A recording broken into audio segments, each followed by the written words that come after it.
Jesus every day, to the world and to your heart. Open up your eyes and let your spirit start. Say yes to the dreams you hold inside. Let your soul be your guide. Thank you for joining us today for another episode of Wednesday Wisdom. Today, we are in for a special treat, and this amazing woman, I had the honor of spotlighting her in Mortgage Women magazine. For those of you out there, if you haven't read that article, be sure to go back and check that out too. And I'd love to introduce everyone to Jay Arneja. She is the relationship manager of U.S. Mortgage Partnerships at nCino. Jay, thank you so much for joining us. We are thrilled to have you here. And today, we're going to get a little bit of your insights and your little nuggets of wisdom. And to kick us off, our very first question is, we go through life, we get all these little tidbits, and starting when we're children, right? Our parents guide us and take us on that course. And then as we go in our careers, we pick up little pieces of knowledge. And we'd like to start this off with you sharing, what is a piece of advice that you would like to share with all of the audience?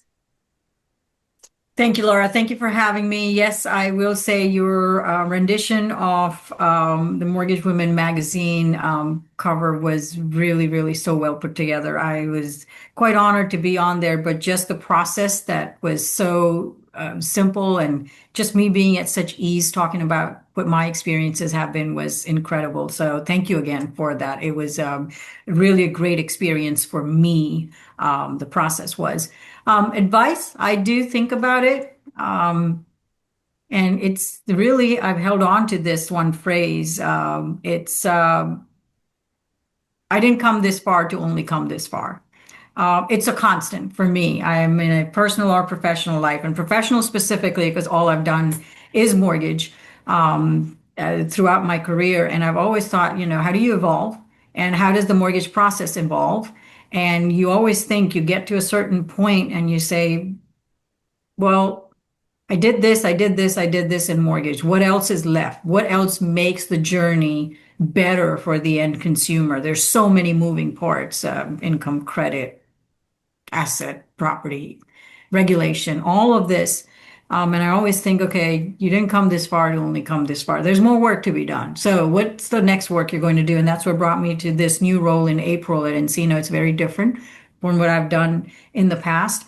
I've had pretty heavy slivers of it throughout my career as of, managing relationship management, partner management, vendor management, just handled some very, very high profile partnerships in previous lives, but running it for U.S. Mortgage is a real thrill. And I think that mindset got me to this sort of evolution, and I'm just loving it. Wow. Well, number one, that is a great piece of wisdom, and for all of us to really think about what Jay just said there. Now, I want to go back a step, right? Because you said you've been in mortgage, for quite some time. And, just last week I was speaking at an event, and one of the things I said is, I am so thankful that I get to work in the mortgage industry in the year 2025. Because I got to be honest, I could never have imagined, the way we do business today, I never could have imagined that 20 years ago, right?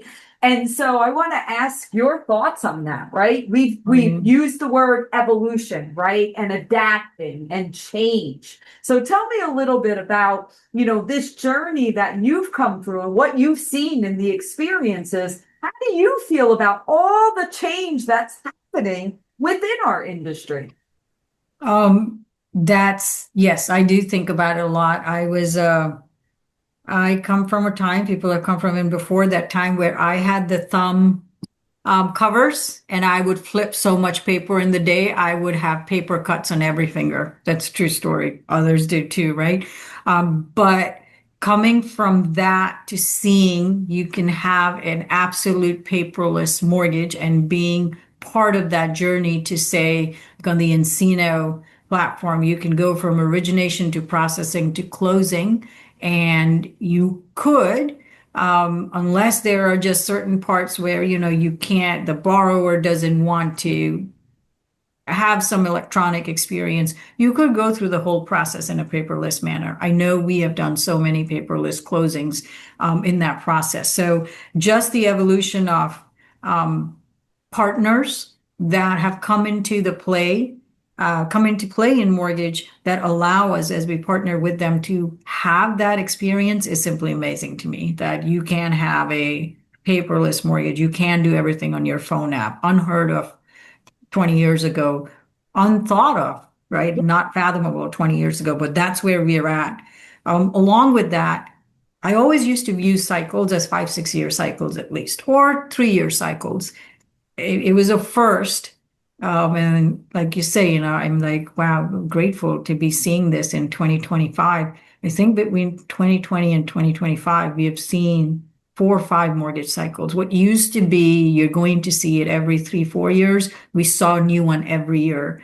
Never seen anything like it, and never seen so much conversation on how to make it better. Every conversation I have is about how to make it better, what the technology is, what the process is, and who the people are that will make it better.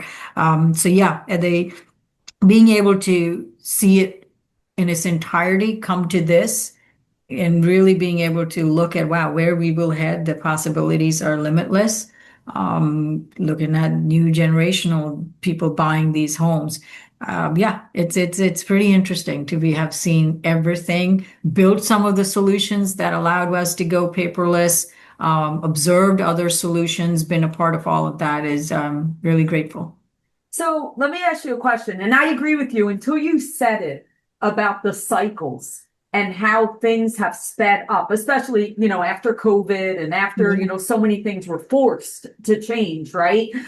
Completely agree with you. The cycles have shortened, right? You really have seen this monumental change. So 2 things. One, I remember having a conversation in 2019 with a technology company. And I remember this was a Silicon Valley tech company. And I remember this woman saying, mortgage is so far behind because when .coms were happening, it was kind of like .coms came up and everybody was using technology. And then there was a crash in .coms. And then as .coms came back, there was a crash in mortgage. So the financial crisis happened. So it slowed again, right? And then it was just coming back, and then COVID hit. So 2 questions for you. One, how do you think we're doing now in terms of adapting, right? Like if you were going to give a score in our industry, right? Like a 1 to 10, how do you think we're doing? Because I think for a long time, we weren't very good at adapting. I think we were slow to adapt. Yeah. But I'm curious what your opinion is now. What do you think? I think we are at an 8, 9. There is no, if you look at some of the studies done a few years ago, the technology budgets at institutions were this big. I know for a fact between companies trying to build or buy, they have expanded those budgets. They have expanded the IT arenas. They know if they're going to partner or they're going to buy tech, they need to have just more support within their organizations. I say 8, not 10 yet, because there are still companies that need to do that. Not everybody is embracing. I really need to expand this budget. My operational budget includes now tech. There isn't any avoiding of that. So no, very, very fast increase. Yes, I always say the POS space brought about encouraged some of that.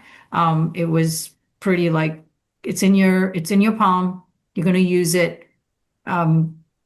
Lenders have adopted that, loan officers have adopted that, borrowers kind of seek that as well. So the adoption, whether from our industry or externally, has been large. The piece that has helped that is external technology assists in that kind of adoption, right? We're not the inventors of the iPhone. There's the iPhone, there's apps on there. So we're able to work through that. So external technology has helped.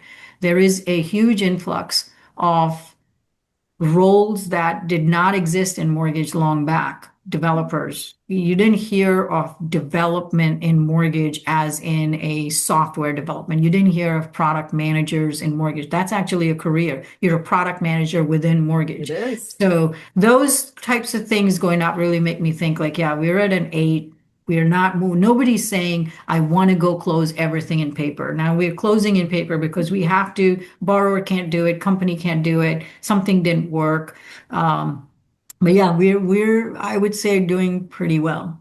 I love that. And that good news industry, you know, for everyone listening out there, because I have to be honest, again, before COVID, we were nowhere close to an 8. We were very slow to adapt. But I agree with you that people now realize every mortgage company is a technology. This is no longer, this isn't an option. This isn't a question. You have to have a technologist as part of your team. It is as vital as your processing team or your operational team. It's part of that, right? So thank you for bringing that up, because that really is an important piece. Okay. All right. Well, Jay, you're brilliant. Man, you could have this conversation for the rest of our, the rest of our day here, but we're going to let you go back to what you do best. But I need to ask you our final question that we always end with. So, Jay, I believe that things begin, or the seeds get planted, when we bring something to life by speaking of it. And so with that, we end our podcast always on the notion of, if I took out the magic wand and you had unlimited resources, unlimited financial opportunity, what is something that you would do in your life? And it can be personal or business. I think I'm a housing. My passion, my job, and my hobbies and personal is housing. So it's going to be related to housing. I think it's education. I know it's a word that we have used in the past. Hey, educate lenders, educate loan officers, educate on technology, educate on this, that. But I think going back to educating, if the magic wand was available, is educating the end consumer on mortgage. It could be terms, it's programs, it's what you need, where should you turn to in schools and colleges, and then in general at different intersections, intervals of people's lives. I think people have to have a way to turn to something where they can get educated on how they become a homeowner, how they sustain home ownership, how they expand it if they want to, because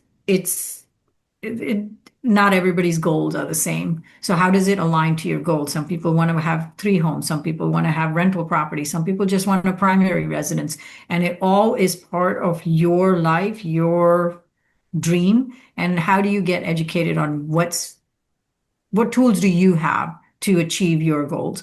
I think it gets very tricky once you get in, and it's not as simple as, hey, just talk to somebody. You have to get educated a little bit on what they're going to talk to you about. I think you will have the best experience as a consumer of anything if you know and are prepared what discussion you're about to engage in. So you have a sense of both knowledge and power when you're engaging with your loan officer, when you're engaging with your realtor. Understand what they're doing for you.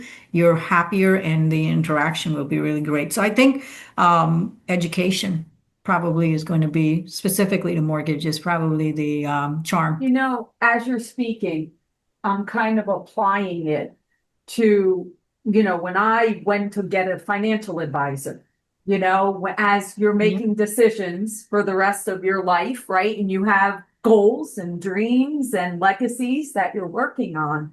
That person, it wasn't just, oh, well, we've got stocks and bonds and annuities and obviously, right? Yes, all of that's accurate. But the question started with, what do you want your life to look like when you're 75, when you're 80 years old? Do you want to travel from coast to coast? Do you want to give a gift to all your grandchildren? Do you want to have money left over? What does that look like? And so many times when it comes to a mortgage or home buying, we don't ask the questions. We just say, well, we got a 30-year and we got a this rate and we got a this program, but we don't really Yeah. go through the questions of, do you plan on being here for 10 years? Do you plan on moving? Do you plan on having a family? Do you plan on, is the wife gonna, stop working when you have the Yeah. family? Or All what's of them. going to happen, right? So, Jay, everything you just said is so brilliant because yes, we could go through programs and products and rates and APRs and all of that is important. Yes. But we have to start with the individual situation, the Yeah. family, the investor, the individual, right? The single woman that wants Yeah, to buy on her own, whatever. yeah.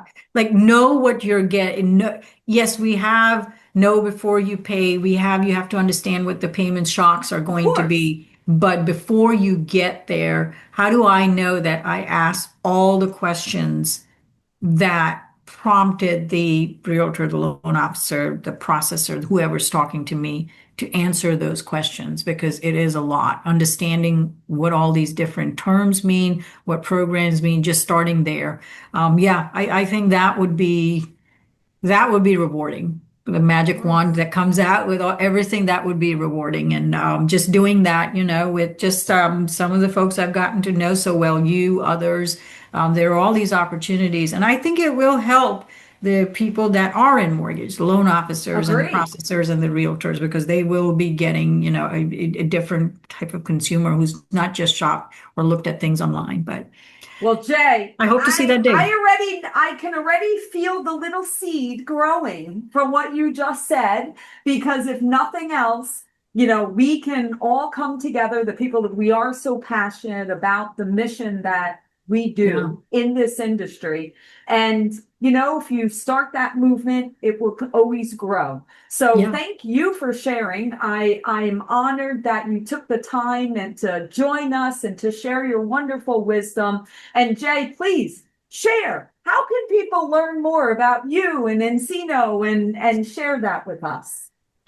Will do. Of course, LinkedIn and nCino.com. We definitely are available. Our teams are very, very passionate about what we do in the housing industry. So come check us out. We'll be at MBA too. Awesome. Thank you so much and keep shining brightly, my friend. Thank you, Laura.